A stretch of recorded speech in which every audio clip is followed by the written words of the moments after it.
ரெண்டு பக்கமும் சம்பந்திகள் உட்கார்ந்து இருக்காங்க. எந்த வளமையை செய்யவில்லை என்று உங்களுக்கு உங்கள் சம்பந்தி மீது வருத்தம் கேக்குறான்ல சொல்லுவோம்ல சார் குழந்தை பிறந்து சார் சீமந்தம் பண்ணிட்டு போனாங்க. நாங்க போய் நடுவில் போய் பாத்துட்டு வந்தோம். அப்புறம் குழந்தை பிறந்து 7 மாசம் வரைக்கும் வீட்டுல வச்சிருந்தாங்க. ஏண்டா அதான்டா ரூல்ஸ். சரிம்மா 7ஆம் மாசம் வீட்டுக்கு அமுத்தி வைங்க வந்துட்டு போறேன் அப்படின்னு சொன்னதுக்கு இல்ல 9ஆம் மாசம் ஆகட்டும் நாங்க. அப்புறம் 1 வயசு பர்த்டே அங்கேயே கொண்டாடிட்டோம். 1 வயசு 5 மாசம் ஆயிடுச்சு. என்னம்மா குழந்தைய அனுப்புறீங்களா எங்களுக்கு இல்ல நீங்களே வச்சுக்கிறீங்களா அப்படின்னு கேட்டதுக்கு டோன்ட் ஸ்பீக் லூஸ் டாக். இல்லம்மா 1.5 மாசம் ஆகட்டும் 6 மாசம் 6 மாசம் ஆகட்டும் அனுப்பி வைக்கிறோம் நாங்க. என்ன ஓஹோ சரி நான் சொல்லிட்டு 2 வயசு ஆயிடுச்சு சார் இன்னும் அனுப்பவே இல்லை சார் அங்கேயே வச்சுக்கிறாங்க. இந்த அநியாயத்தை கேட்டு நீ நியாயத்தை சொல்லு தம்பி நீங்களே சொல்லுங்க.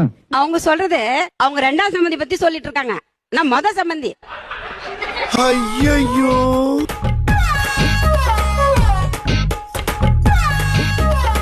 எவ்வளவு பெரிய கேவலம் தெரியுமா இது. ஐயோ ஏடா பாவம் இந்த மாதிரி ஆயிப்போச்சு. அப்படி இவங்க என்ன பதில் சொல்ல போறாங்களா நினைச்சேன் நானு. சரிங்க நல்லா அடிவயிறு குலுங்க குலுங்க வலிக்க வலிக்க சரிங்க. ஃபுல்லா ஏன் மேலே போட்டா எப்படி இது? முதல் சம்பந்தி எவ்வளவுதான் தாங்குவாங்க? ஏன் சார் ஏன் எனக்கு ரெண்டாவே உங்களுக்கு